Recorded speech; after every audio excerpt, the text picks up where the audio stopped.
While retirement is generally seen as a time of relaxation and self-focus, God calls us to love, serve, and help others for a lifetime.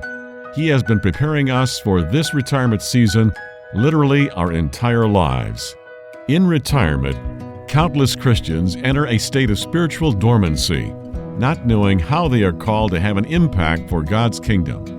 The Retirement Reformation seeks to encourage and empower the 50 million Christians approaching or in retirement to embrace the calling God has been preparing in them. When the world says it's time to stop, you can begin to have your greatest impact. Welcome to iRetire4Him, the mouthpiece of the Retirement Reformation, where our goal is to journey from retirement to reformation so you can say, I retire for Him. Did you know that when you retire, your calling doesn't retire? Your calling is a lifetime calling, and if you're still around, God isn't done with you yet. I know you're fully aware of what you retired from, but what did you retire to? You've tuned into iRetire4Him, the voice and resource of the Retirement Reformation, an organization dedicated to you, the retiree who loves Jesus and wants purpose for all of your days, especially the ones ahead of you. Bruce Bruinsma joins us today as the founder of the Retirement Reformation. He's here to encourage and walk with you through retirement. I'm your host, Jim Brangenberg. Please check us out online, retirementreformation.org, retirementreformation.org, and on Facebook, Retirement Reformation. The reality of our future is uncertain, yet it is certain. We know for sure we are where we're going. If you've surrendered your life to Jesus, you have a future walking and working with the King, King Jesus. But what about between now and then? What is in store for your days? We start off today on our Future Retirement Reality series, a series dedicated to you, our listeners. We're going to talk about the future over the next 3 and kind of a half podcasts. Our future will be great because you will create rules of life to guide you. But our future will have some complexity mixed in as well, and sometimes a little bit of chaos, and it will certainly involve some change. So sit back, relax, and get out a pad of paper because Bruce is ready to lift us up and get you ready for the future. Bruce, thanks for being here today. Jim, it's good to be here, and it's always a really insightful time. It's really an encouraging time. In many ways, it's a challenging time when we lift our heads up and we look to the future and find out what might be ahead of us. I agree, and it's good to talk about the future, but sometimes a little bit scary too. Why is it, Bruce, that you feel that our retirement years will become complex? I thought life was complicated when we were working, but when we retired, we were getting a life of simplicity and carefree. Well, Jim, you represented very well what I think the majority of us, perhaps in our 50s and maybe even early 60s, and we listen to what culture says, and that then forms our thoughts about what the future is going to look like. However, it just simply couldn't be more wrong. And how do I know that? Well, when I was in my 50s and 60s, I thought a little bit more the way that you represented it. But now, being in my 8th decade, I know that that's not true. So this is going to really be helpful to everybody who's kind of entering into their retirement years or are between stages or entering into that next stage of life. And complexity, I think, is really the word. So what are some of those things that make our retirement life complicated? Is it our incessant desire to have lots of activities? Are you talking about eventual health complications, or maybe both? Well, I think one of the ways we can do, I think it's always helpful to me, and perhaps will be helpful to our listeners, to kind of build a way to think about these issues. And there are really three different points of complexity, or 3 different areas where they can become complex and even chaotic, as we'll talk about. Those 3 areas deal with, first of all, financial. Secondly, deal with health. And third, deal with relationships. I'd like to be able to say that one out of those 3 or 2 out of those 3 are like you described. We can relax and it's simple and there are no issues. Unfortunately, that's just simply not the case. In each one of those issues of financial and health and relationship, I think an adequate description or an appropriate description is that they are times of complexity. And so if we can divide them into those 3 areas, it will help us to recognize when we're bumping into them, and then help us to look for the ways to navigate through them. So let's make this a little personal, jump in a little personal before we ask you to tell a story or two. How has life been complex for Bruce Bruinsma? And maybe bring in Bruce and Judy Bruinsma. Where has it been complex where you thought it was going to be a little simpler? Well, one of the areas of complexity has been with us for, almost 50 years, but it started when our son Brent was 2 and he was diagnosed with Rubinstein syndrome. Well, the journey that we've been on with Brent, the journey that Brent has been on, to be able to identify what his true capacity is and where he should live and how finances should be handled and et cetera, et cetera, et cetera, have provided a complexity that's been with us ever since that time, and that was 55 years ago. So the complexity may start with when we enter into those retirement years, but the complexity may also start years and years and years before and just simply are a continuation with variations and changes that happen. What about the financial complexity? Has that been an issue? Because, it's not like the markets have been steady and constantly growing over your lifetime. Well, when you're a serial entrepreneur, you can expect the answer to that would be there's been any number of different complexities. That financial complexity started when Judy and I were leaving the church for our honeymoon. And we jumped in our Volkswagen, and I said to her, so what do you have? How much money do you have? And she looked at me and says, well, how much money do you have? I said, well, I think it's appropriate we put it together. And the answer was $35. And so that began those complexities. And, we certainly have had financial ups and downs during that period and have learned a lot as a result of it. Some of those complexities because we made dumb decisions, some complexities because the world and the environment, the market or whatever changed on us. And some of it is that just simply change and challenge is a part of moving forward. So it plays itself out in that financial world. So, as a matter of fact, Judy and I have different views about money, and that impacts almost every decision that we make. And so it's been really helpful to learn about the 5 money personalities that our daughter and son-in-law helped create, because it explains some of the issues that we have between us and as we're making decisions even today and tomorrow. So even after almost 60 years of marriage, there's still some money complexities? Absolutely. Wow. Absolutely. I'm not sure that was real hopeful for people today, Bruce, but I'm glad you at least were honest about it. What about stories of other people? How have you seen this complexity issue play out in the story of other retirees that are friends of yours or have been associated with the Retirement Reformation?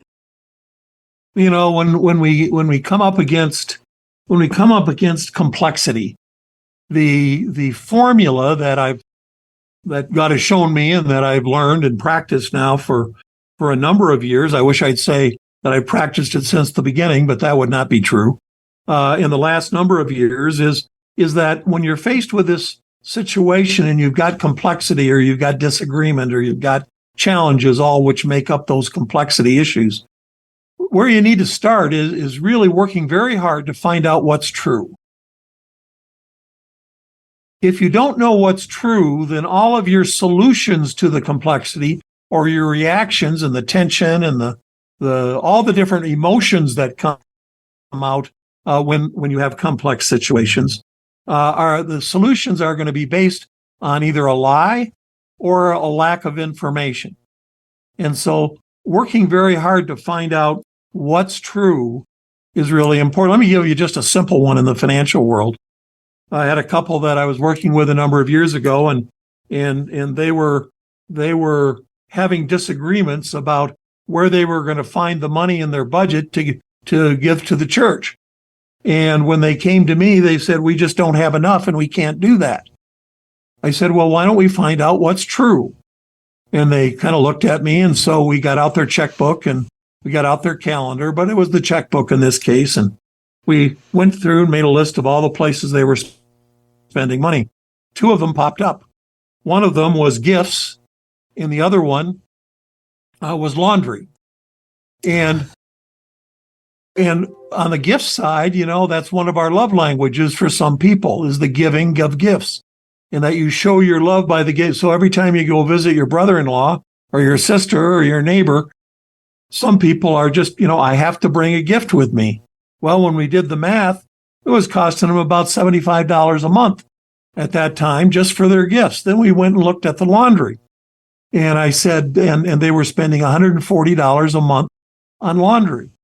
I said, so here's your options. Continue giving gifts, continue going to the laundry, but not following God's stewardship plan for your life. You could cut both of those in half, and you'd have $100 or more to be able to give to the kingdom. And so starting with what is true and sometimes very simple is really important. And all of that can lead to dealing with some of the complexity in life, because if we're not dealing with what's true, it's hard to deal with the issues that are causing that complexity. Bruce and I are going to continue this conversation in our third segment as we deal with the future reality of retirement series, as we deal with complexity that is assured in retirement. But next up in our second segment, we're going to get to hear from Rob and Connie Albright. Stay tuned. We'll be right back.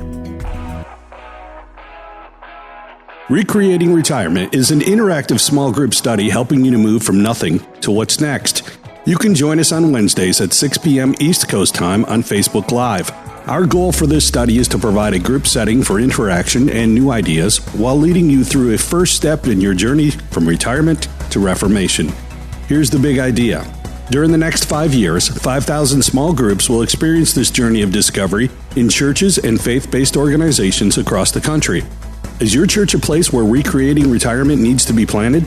Join us online to experience the study or prepare to lead a small group at your church or ministry. Email us at contactus@retirementreformation.org or go to our website at retirementreformation.org. That's retirementreformation.org. Hey, welcome back to iRetire4Him. Bruce, every middle segment of every podcast, we bring in a special guest. Usually you get to bring on the guest, but today I get to bring on the guest. We bring to you, everybody, Rob and Connie Albright from Wise, Virginia. They're on staff at Camp Bethel. You can check them out online, campbethel.org. Rob and Connie, welcome to iRetire4Him. Hey, campbethel.com. Oh, campbethel.com. Well, thank you for correcting me. I knew that. I was just testing you to see if you're really paying attention at your new job to see what was really going on there. So listen, guys, I know a lot of your story, but none of our listeners do. Why don't you talk about the years leading up to your retirement years? You guys are in your late 60s, early 70s. What did God have you doing before you ended up at Camp Bethel? Connie, why don't you start off? Okay, I'll start. The past 14 years, I have worked in an oncology medical office, medical oncology. And I loved serving the patients that checked in, and I answered the phones there, and just loved my work there. Felt valued because I wanted to value those patients. I didn't want to see anybody walk in as a diagnosis. I wanted to know who they were and what their family was all about. So that's part of what I did, was just to try to lift them up and help get their mind off of why they were there. All right, Rob, what about for you? What was it that God had you up to before you retired and moved to Wise, Virginia? Most of my adult working career, I was in the financial services business doing estate and financial planning for high net worth individuals. Never was really passionate about the work. I was passionate about the involvement with people. About 30 years ago, I developed an avocation, and I still am doing network radio broadcasting of NASCAR races. If there are any NASCAR fans, maybe you've heard me say "trouble in turn 2" on occasion. For those few who've ever listened to a race on radio, I continue to do that. But most of my career, I have been independent, done some consulting work and some other things. But never, ever, ever have I felt like there would come a time when I would quit working and retire. So but you guys are retirement age. How long have you been retired? I mean, you're still doing NASCAR, but you're not doing medical stuff anymore, Connie. How long have you guys been retired? About 4 months. and in that 4 months, God didn't really let you stay in retirement. He didn't really let you retire, did he? I mean, he had a different plan for you. What was God's plan for Rob and Connie Albright? Well, we were in the Charlotte, North Carolina area. When we moved there from Naples, Florida, 27 years ago, we told God, like you ever tell God anything, we have moved as far north here in Charlotte, North Carolina as we will ever be. Thank you very much. And he had another plan. And when Brian and Angela determined that God was calling them away from Long Beach Island, New Jersey, to extreme western Virginia, we ended up pursuing God's call on our lives, and he said, go help them. At one time, this camp had about 20 full-time employees and probably 20 to 25 summer staff. And for the last year and a half plus, Brian and Angela have been here trying to get this place restarted. Brian is still the only employee right now of Camp Bethel, but they are surviving day to day and month to month on God's sightings.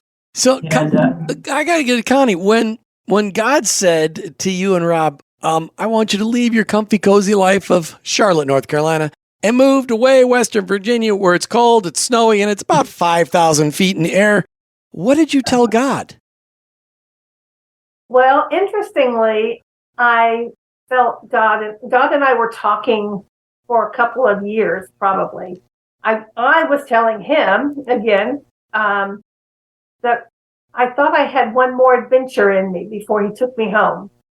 And I wasn't sure where that adventure would be or what it would be doing. So I was ready for something. I wanted to do one more thing before it all ended. And so when our kids moved here to Virginia, excuse me. Western Virginia. Yeah. Western Virginia, yes. And I knew they were pursuing what God had for them. I wanted to support what God was doing through them. I wanted to support them as well as what their mission was here. I just hadn't been around the kids at all since they had been married. So I just felt like I could still be of value, even though I'm not taking my medical and stuff with me. It's still people stuff. And that's the main thing that I wanted to bring. Well, I got to ask you, because you've got all this medical training, you're in a small town in Western Virginia. There's got to be a need as a volunteer or even at a camp to use as summer camp is fast approaching, to utilize that medical knowledge, because people with your kinds of skills, talents, and abilities in the medical world, they don't come cheap. And there's so much that you know. Do you anticipate God using that medical talent this summer as thousands of children descend upon Camp Bethel? That might be a surprise for me. But honestly, I had thought before we got here and trying to anticipate what God wanted to do with me, I thought that there might be some free clinics in the area for the underserved population here. But that door hasn't opened yet, but I'm open to it. Absolutely. It's been such a short time here that I just don't know yet. But yes, I'm open to it. If these kiddos come in from camp and have hurt themselves, well, I'll hand them a Band-Aid. That's awesome. Bruce, I want to give you a chance to ask some follow-up questions, maybe places that I missed at the first part of this interview with Rob and Connie. So, Rob, what is it that, what was your journey to get to the camp? Was it the same as Connie's, or was it just a little bit different in the thought process that God talked you through to be able to agree with Connie that you're going to go there and be at Camp Bethel with your son-in-law and daughter? Interesting question, Bruce, and it goes back about 40 years to my time in the financial services business. I worked with a lot of high net worth individuals, and whether they were Christ followers or not, there was a common denominator that I saw.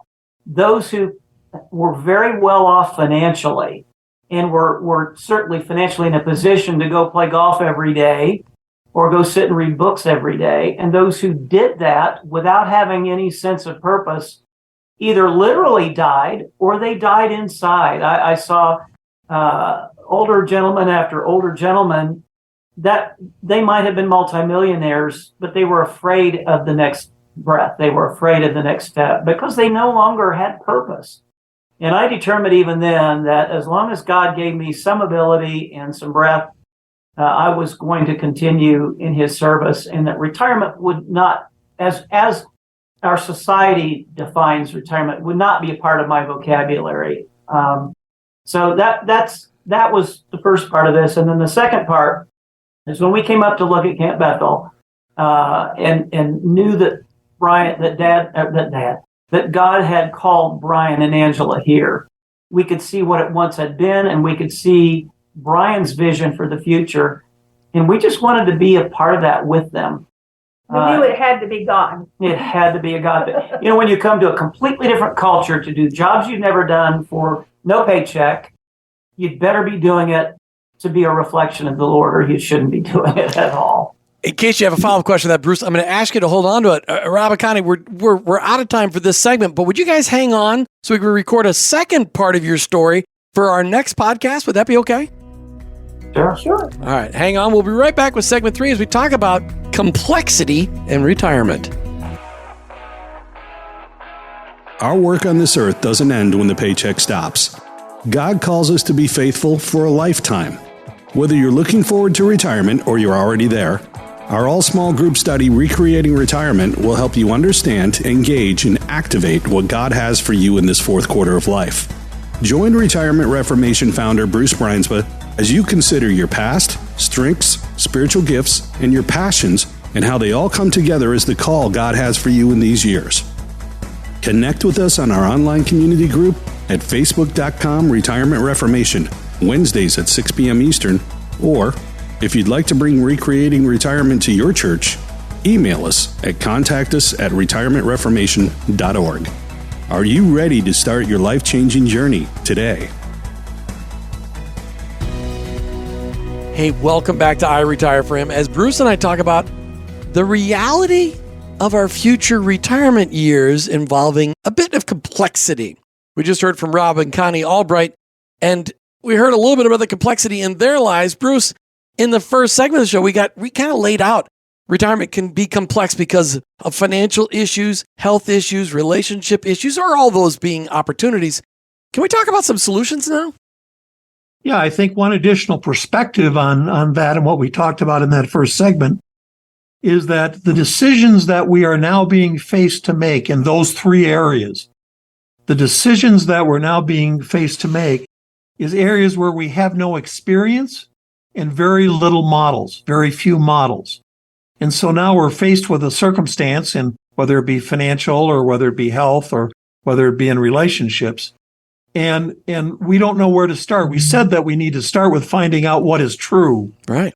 That's the closest thing that we can get to understanding the issues so we can make good decisions. So first of all, just acknowledge the fact that we're making decisions in areas that we have little expertise and really very few models. Second is that the realities that we're dealing with in those three, the realities, the financial realities in retirement, the health realities in retirement, and the relationship realities in retirement are all colored in our minds by what the culture says to us and may in fact not be true, again, at all. So we've got two issues. Number one, we're making decisions in areas we don't know anything about. And secondly, that the context for those decisions is being colored by the lies that our culture tells us that we have absorbed and try to play out. I'll give you just one quick example. Yeah, that'd be perfect. Yeah. In the let's take the relationship area. And part of that is time. But if in fact we are trying to find meaning through leisure, we're never going to get there. And so we're always going to be somewhat unsettled because the culture says that leisure is the goal. And so we're trying to fit leisure into a goal and to find something that has meaning and purpose, something that satisfies the hole in our soul. And we can't do it. And so it's frustrating.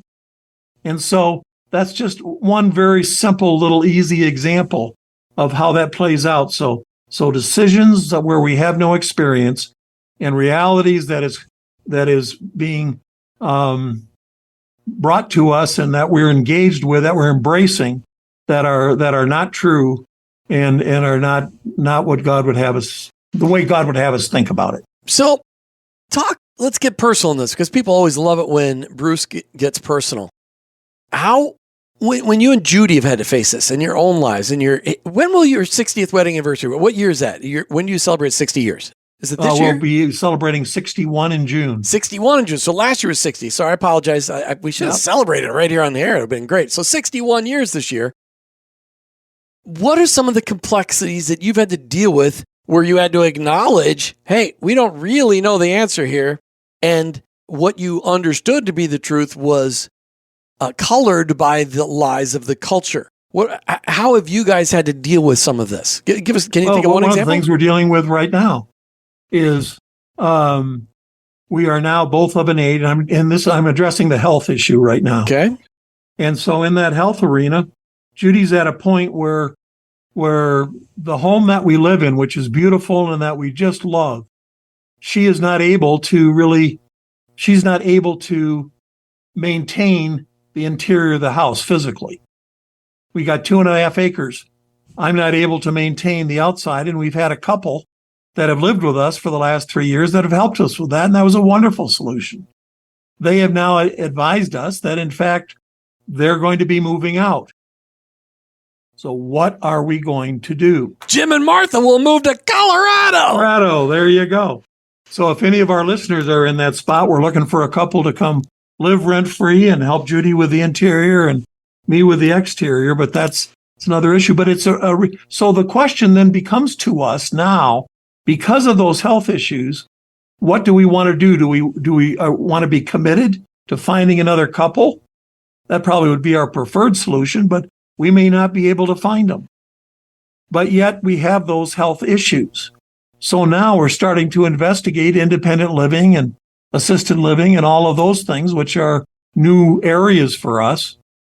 And it's amazingly complex. What is it that will be satisfying for us, and what will really help us, and and then all the different options that are available. Man, it is confusing, I'll tell you. Having just walked through that with my own folks, I understand that. But what are some of the lies you're facing? Because I think one of the biggest lies there is that moving into a senior living community is really giving up your freedom. But that's not really true, though, is it? No, it's not. There's a whole bunch of choices then to make. But the message that they are giving to us, whether it be through their advertising or in our conversations, is all about leisure. And that you will be happy here because we have all of these activities going on, and we have trips, and so it's all about and just to remind our listeners of the way that we describe culture's definition of retirement, that it's all downhill, mentally and physically, and then you die. And the goal is to jam as much leisure as you can into that intervening period. And all of the confusing messaging that we're getting supports that picture in our minds, and yet that's not who we are, and that's not how we want to live. And so we're battling that lie. We're battling that cultural definition in every single conversation that we're having outside of ourselves with these different organizations, different places, as well as with ourselves. And so it's, we're at a point. So now we're struggling with the world says that, that freedom is being cared for. And we believe that freedom is doing what God calls us to do. So how are we going to follow God's call when the world is telling us that's stupid? Why are you doing that? And the subtle issue that comes when someone just asks, and I'm sure many of our listeners will connect with this, when someone says, well, Bruce, when are you going to retire? What the subtle message, Jim, that is behind that question is you no longer have any value. So why don't you do nothing like we are? Now, that's not what they're thinking in their head, but that's the message that comes from that. And it's another part of battling our culture, right? Because asking someone older when are they going to retire is common. That's what you do when you start a conversation with someone that is older. So with all of this in mind, and the complexity it appears is ongoing, and it will change. The issues ongoing. you're dealing with, it's ongoing. It changes in each stage. Right. So how can the Retirement Reformation help our listeners deal with that complexity? Well, the way that the Retirement Reformation can help is to, first of all, one of the keys is to know what's true. So when we are faced with a situation that we've anticipated and we've had valuable input into and that we understand, then the decisions that we make and the reduced anxiety that we will feel in the God-directed way that we will move through that will be helped. So one of the roles of the Retirement Reformation is to help, and that's part of our podcast, just to help people realize here's an issue.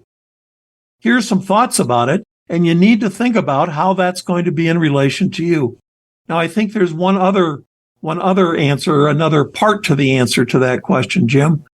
And that is that, matter of fact, in the next book that I've got coming out, talk about the fruit of the Spirit. Two things. Number one, I've realized that lots and lots of older people are not living with the fruit of the Spirit. They're just a bunch of grumpy old people who want to complain about stuff. And so they're not living with that fruit of the Spirit. So they're missing one of the wonderful benefits of just simply being a Christ follower. But there's another piece to that, and we'll talk about that in the book also, and probably do some podcasts on it.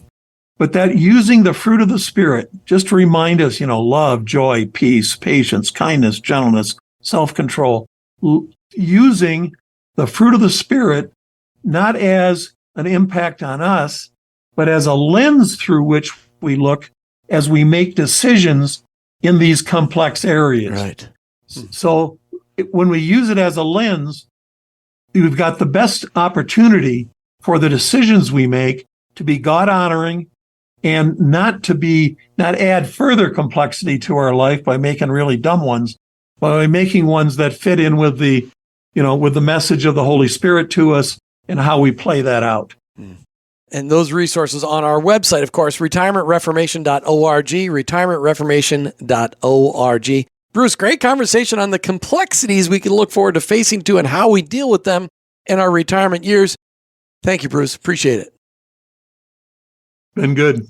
You've been listening to iRetire4Him, the voice and resource of the Retirement Reformation, with your host, Jim Brangenberg, and of course, the founder of the Retirement Reformation, Bruce Bruinsma. We're Christ followers journeying from retirement to reformation so we can ultimately say, I retire for Him. For Him. Thanks for listening to I Retire for Him with your hosts Jim and Martha Brangenberg and Retirement Reformation founder Bruce Bruinsma. I Retire for Him is the mouthpiece of the Retirement Reformation. Most Christians tend to follow the world's pattern of rest and self-pampering during retirement. However, in your retirement, you can be focused on God's unique call to love, serve, and help others. This can be your best season of life if you take advantage of a life's worth of knowledge and experience and combine it with a greater freedom of time and money and invest it all in the generations both preceding and following you. The Retirement Reformation is encouraging Christians to find and follow God's call in all seasons and aspects of life, especially in retirement. Take time to sign the manifesto at retirementreformation.org and explore the wealth of resources available on our site. Join this movement of God and journey from retirement to reformation so you can say, I retire for Him. Go to retirementreformation.org.